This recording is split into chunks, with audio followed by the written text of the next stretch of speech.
Et salut, c'est Seanfish. On se retrouve au bord d'une rivière pour pêcher la truite. Je suis sur le parcours de la truite grésienne, parcours privé où il y a des truites de lâcher. Donc on va essayer de toucher de la truite. Aujourd'hui il fait assez chaud et on est en après-midi, il est 13h30. Donc je suis clairement pas dans les meilleures heures pour pêcher, mais on va essayer de faire de son mieux pour essayer de prendre du poisson. On va essayer de viser principalement les zones d'ombre, donc c'est les zones qui sont recouvertes de buissons et tout ça, pour essayer de sortir ces beaux poissons. Il n'a pas plu récemment, donc l'eau est très claire. C'est pour ça qu'il faut utiliser des lunettes polarisantes pour essayer de vous observer le mieux possible le fond. Et donc les truites vont certainement être cachées parce que là je pêche dans l'après-midi. Là où en journée, au coucher du soleil et lever du soleil, elles sont un peu plus agressives et se baladent un peu plus dans le cours d'eau. Là je dois rechercher des petites caches et tout ça. On va commencer à la cuillère et vu qu'il fait chaud, elle devrait être active.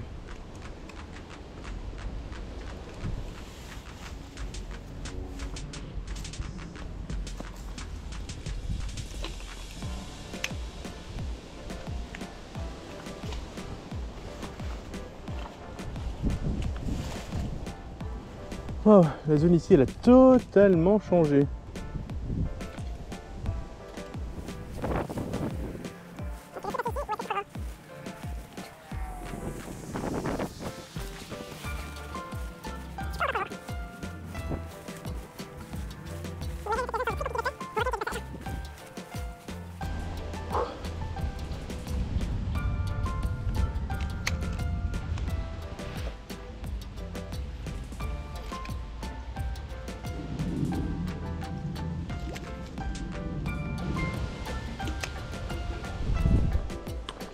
Bon, c'est triste, hein. L'eau est ultra claire, la rivière a ultra changé, donc c'est peut-être pour ça que je fais pas de poisson, mais même si la rivière a changé, je vois pas une truite quoi.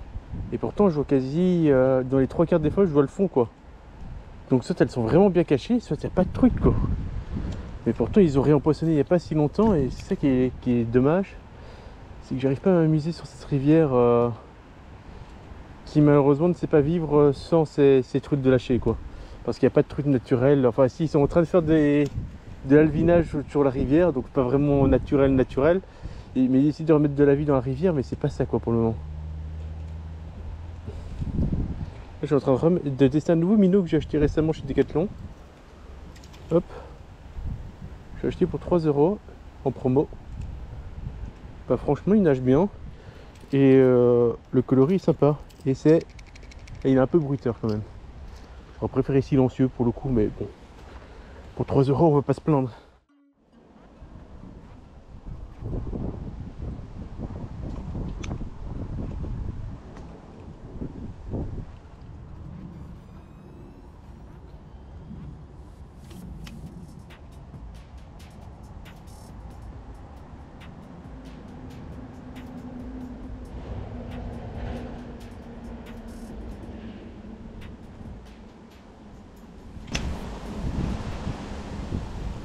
Oh, il y a une truite. La première de la journée. On en sent bien le long de la bordure. On essaie de faire glisser mon leurre en dessous. Elle l'a raté.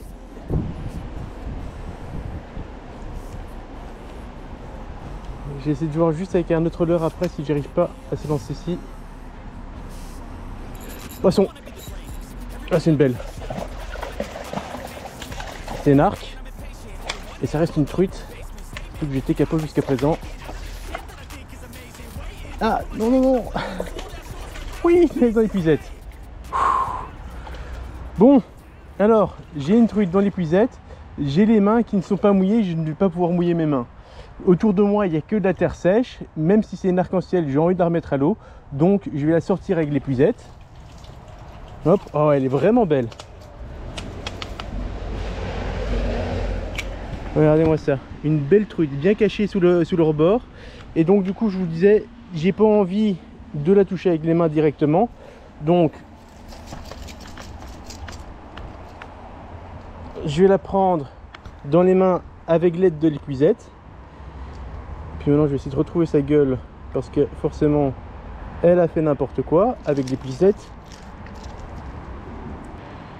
Hop là, elle est décrochée. Bon, le leurre est coincé dans l'épuisette. Et je vais la remettre à l'eau maintenant, sans l'avoir trop manipulée. Tac. Et elle va repartir normalement.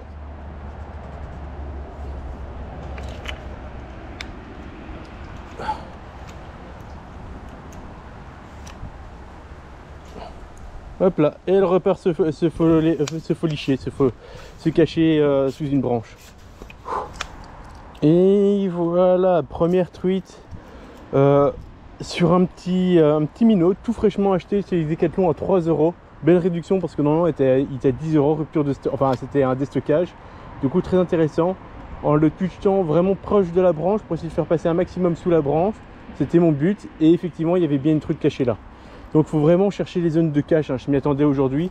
Alors peut-être que je suis passé à côté de plusieurs caches que je n'ai pas repérées ou des caches qui n'étaient pas pêchables. Là j'ai la possibilité de la pêcher donc j'ai réussi à le faire.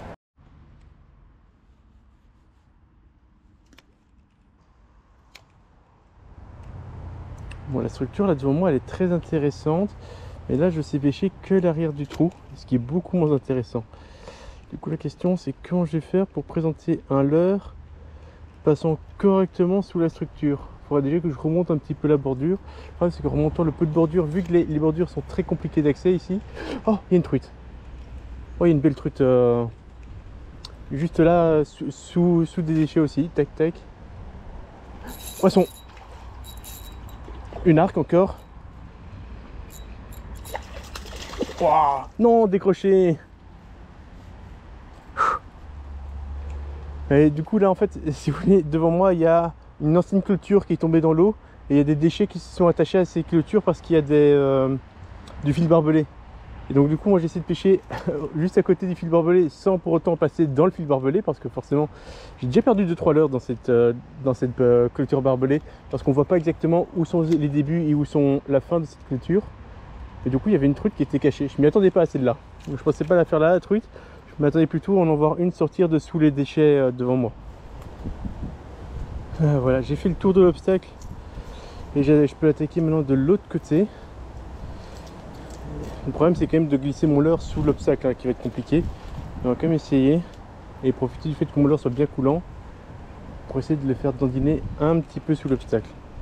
Mais ça va être très compliqué comme je vous l'ai dit, hein. Non, avec ce leurre là ça va être trop compliqué. On va changer de leurre. J'ai passé sur une cuillère. Et donc maintenant on va essayer de la faire tourner au bon endroit. Hop.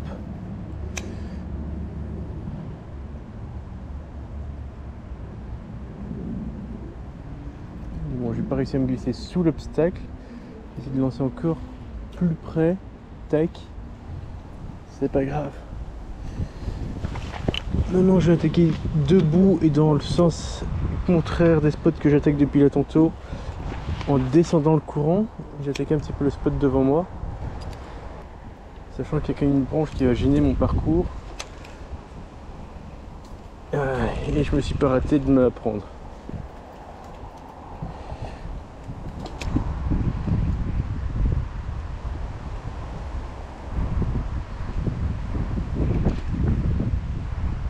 Soit j'ai tapé dans une pierre juste sous moi, soit j'ai eu une touche.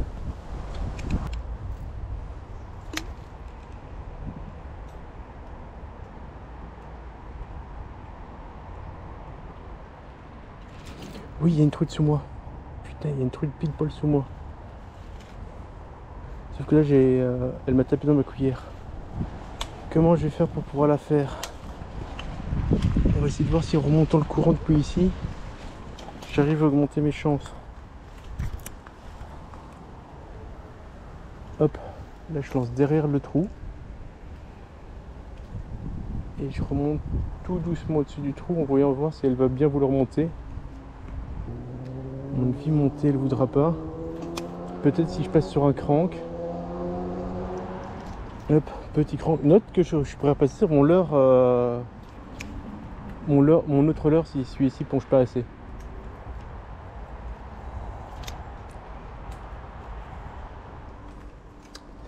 Bon, clairement cette truite ne veut pas ça. En tout cas, pas dans ce sens-ci. On va essayer de redescendre encore une fois le courant pour voir si ça ne peut pas marcher.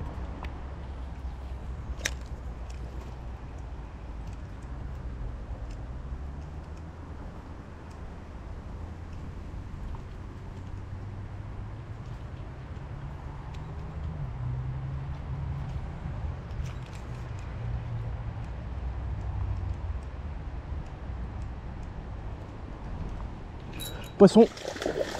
Ah. Donc c'était bien une question de sens.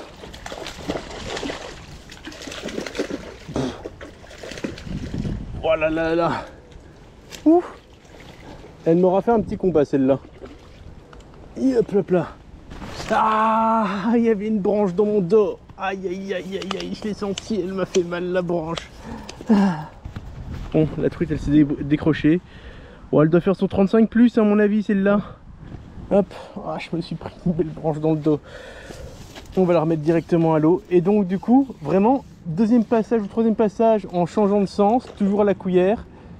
Et ça a matché, hein. Hop. Alors, elle est sortie de l'épuisette et puis elle est re-rentrée 2 fois d'affilée. Elle n'a pas trop compris ce que j'essaye de la relâcher là. Hop là. Et donc c'est là, vu qu'elle s'était décrochée directement dans l'épuisette, hein, hameçon sans ardillon, souvent c'est ça se décroche facilement, hein, forcément souvent quand le fil est détendu. C'est pour ça qu'il faut avoir un moulinet et une canne assez flexible pour éviter les décrocs. Ah putain, deuxième coup d'affilée. Regardez-moi ça, cette sale branche qui était derrière moi, je m'étais mis accroupi en dessous. Ah, je me suis pris 2 fois dans le dos, qu'est-ce que ça fait mal.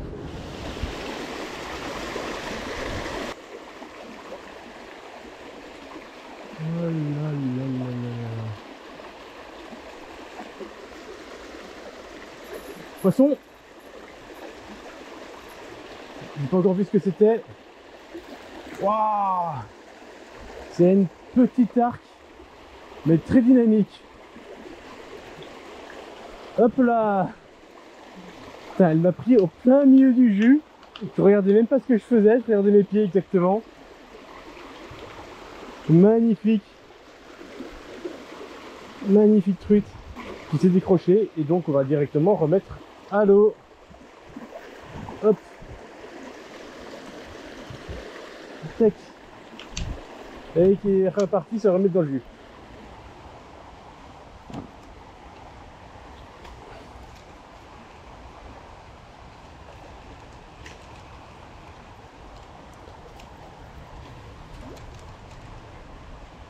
Poisson. Ah, décroché.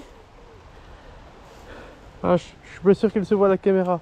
Juste en passant au-dessus d'un petit caillou. Putain, mais ce leurre là, il est vraiment exceptionnel, hein. Ah, et il y a un rat de belle taille qui vient de passer. Bon, donc j'ai piqué le poisson et je l'ai gardé au bout de ma ligne un petit temps.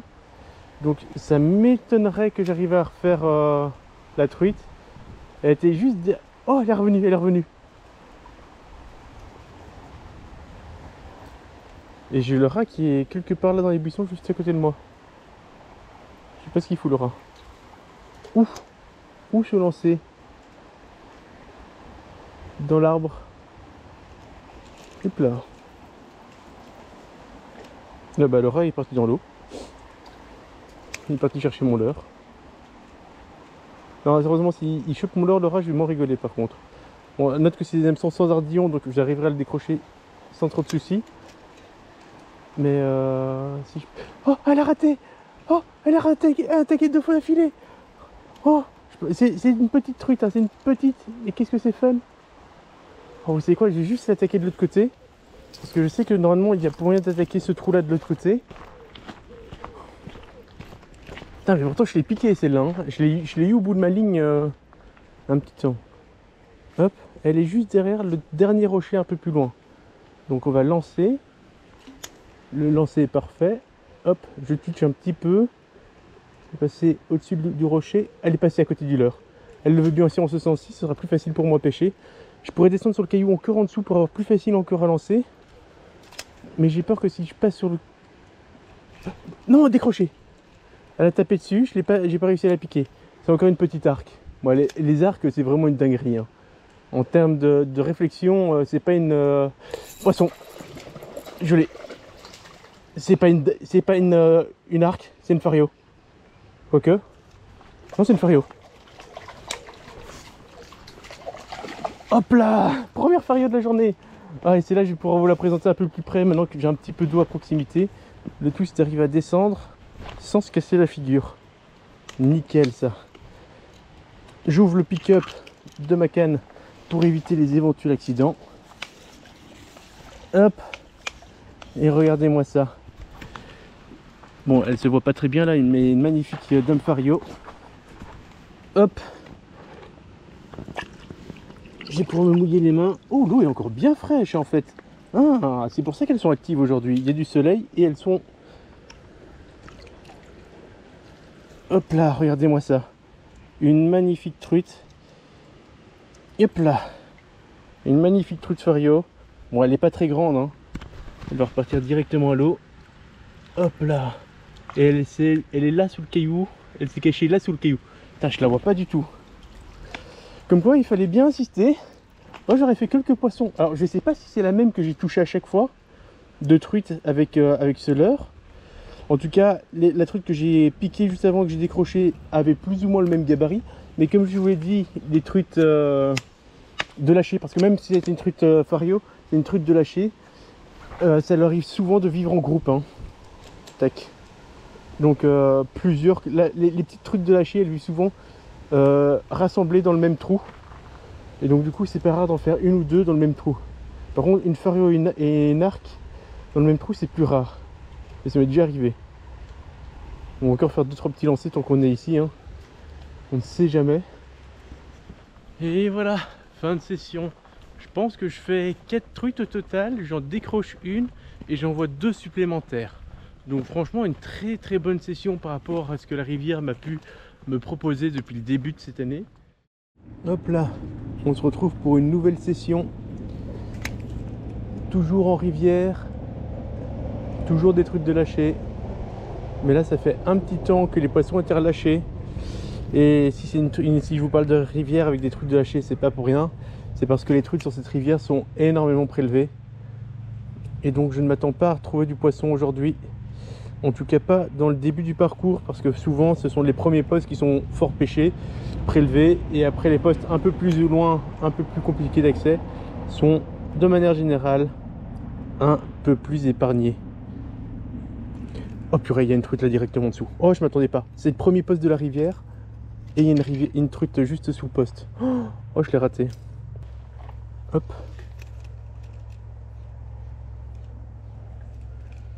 Poisson. Oh, c'est le magnifique Fario en plus. Ah, mon épisode s'est coincé dans les branches.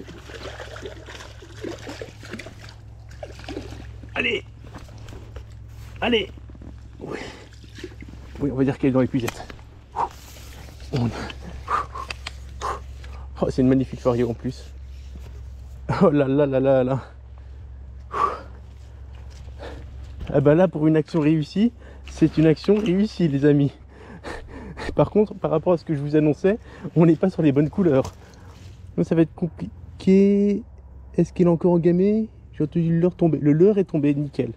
Donc le poisson, il fait chaud aujourd'hui, il fait très chaud dehors. Donc je vais manipuler un minimum les poissons. Hop. Donc si j'arrive juste à retirer... Non, j'arriverai pas à retirer. Hop. Donc là ce que je suis en train de faire c'est... Oh purée. J'ai mon fil qui est coincé partout. Et je suis un peu haut pour jeter la truite. Bon, on va essayer de faire d'un mieux.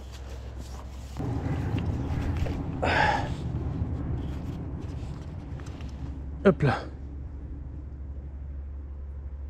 Ouais, ça va, elle s'est redressée à la fin. Là, j'étais pas du tout dans les bonnes conditions. J'ai fait de la merde partout.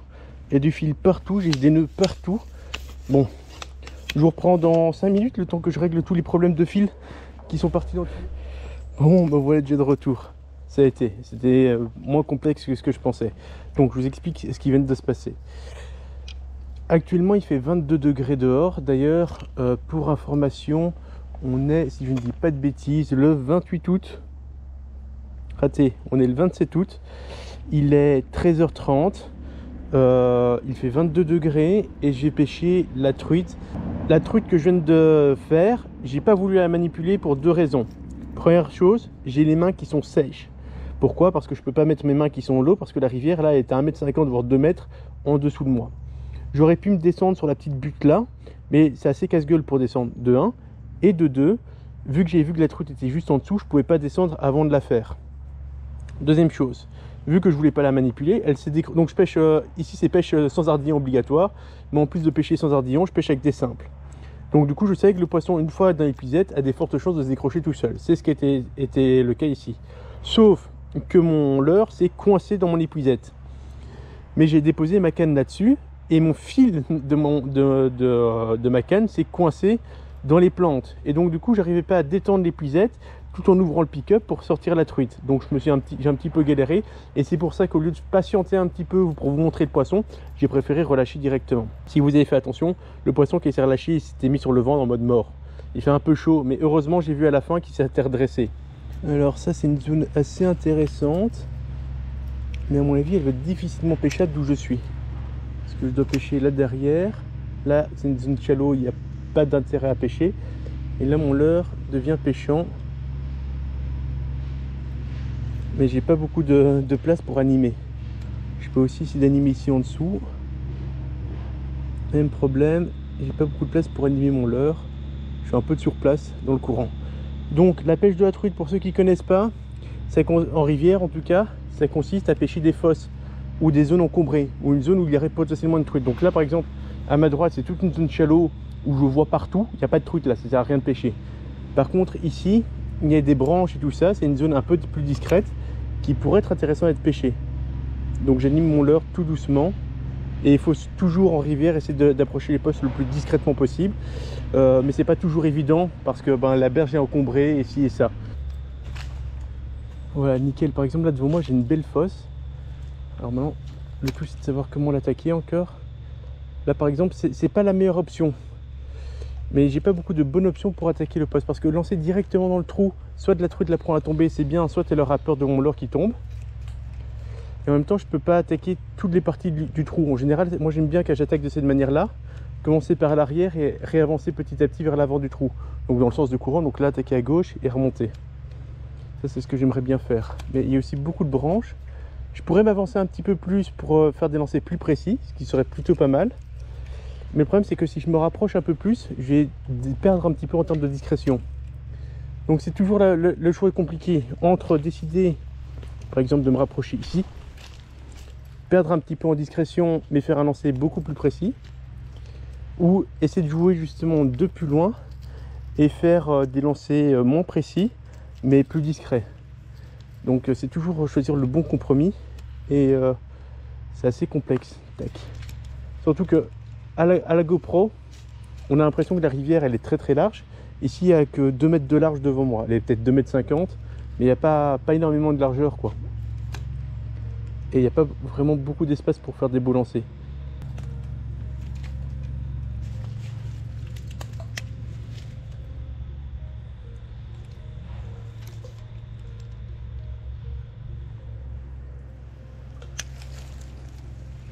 Ah, il y a un petit poisson qui est en train de remonter le courant, un petit poisson de 10 cm, de la taille de mon leurre.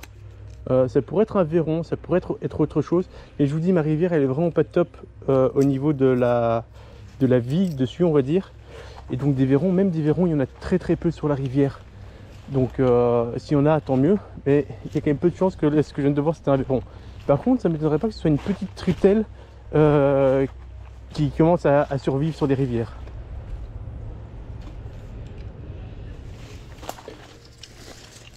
Maintenant, il faut le vouloir pour aller à la pêche. Puis on voit qu'il n'y a pas trop de passages, c'est une bonne nouvelle en même temps. Mais en même temps, il faut le vouloir de passer à travers toutes ces ronces et orties.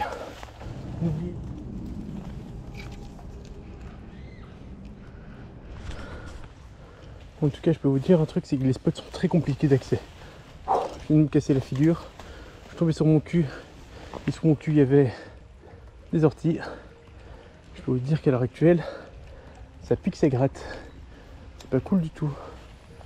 Ah, ici, c'est encore un poste très très évident. J'ai l'impression que j'ai pris une truite au tout début de parcours, vraiment par chance. Peut-être parce qu'il est moins pêché, parce que c'est juste en début de parcours et que les gens oublient. Ou j'ai juste trouvé la bonne animation. La deuxième truite, je l'ai prise à un endroit vraiment très très précis où il y aurait peu de pêcheurs qui arriveraient à atteindre. Et ici, c'est une zone vraiment très évidente. Donc du coup, j'ai peur que toutes les zones très évidentes, il n'y ait pas de poissons parce que les poissons auraient déjà été prélevés.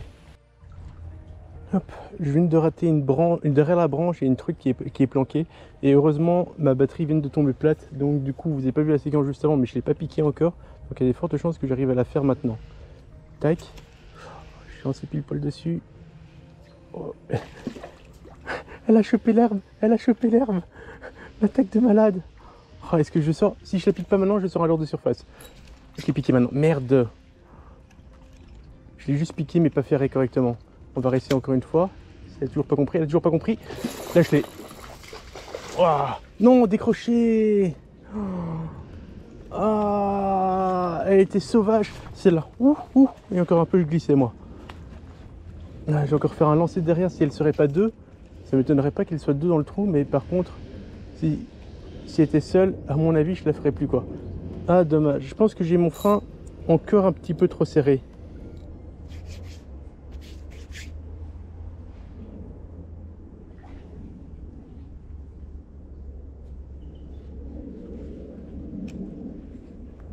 Ah bah, je vais avoir une truite d'étalée devant moi là.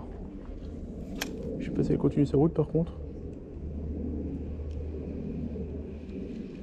J'ai entendu un plop à ma droite et puis je viens de voir la truite d'étalée devant moi. Je sais pas si c'est celle que j'ai attaquée là tantôt.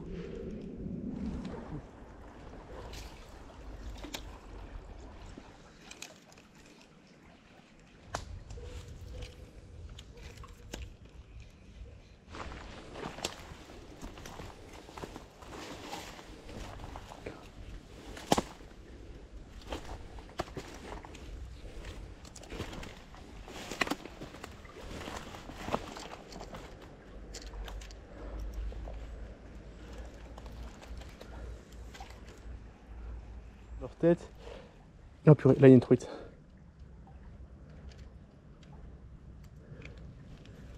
Ah là il y avait une truite. Je sais pas si elle s'est vue à la caméra, elle est descendue là et puis elle est remontée là-haut. Et là c'est manque de discrétion de ma part, j'aurais dû lancer plus tôt. Bon, voilà, c'est aussi la fin de la vidéo. Alors j'aimerais bien que vous me dites dans les commentaires si vous aimez la première partie de la vidéo ou la seconde partie. La grande différence entre les deux, c'est que dans la première partie, je vous montre les résultats que j'ai obtenus et comment j'ai fait pour les obtenir. Alors que dans la deuxième partie de la vidéo, je vous explique mon raisonnement de pêche avant d'aboutir au résultat. Donc c'est-à-dire qu'il y aura beaucoup plus d'informations que je vais mettre dans la deuxième partie de la vidéo, donc beaucoup plus de blabla en français et moins de résultats, là où on irait directement plus à l'essentiel dans la première partie. Moi je trouve que la deuxième partie est plus intéressante dans le sens où on apprend plus de choses parce que l'approche qui m'a permis d'obtenir mon poisson, bon alors aujourd'hui j'ai eu de la chance parce que l'approche que j'ai eue c'était sortir le premier leurre que j'ai montré, c'était efficace. Mais de manière générale, je change souvent de leurre et j'évolue ma logique tout au long de ma session pour arriver à trouver la bonne chose. Et donc du coup c'est là que je trouve ça plus intéressant la deuxième partie, même s'il y a moins de résultats et beaucoup plus de blabla, c'est que je vous montre et je vous explique toute ma logique de pêche. Capot.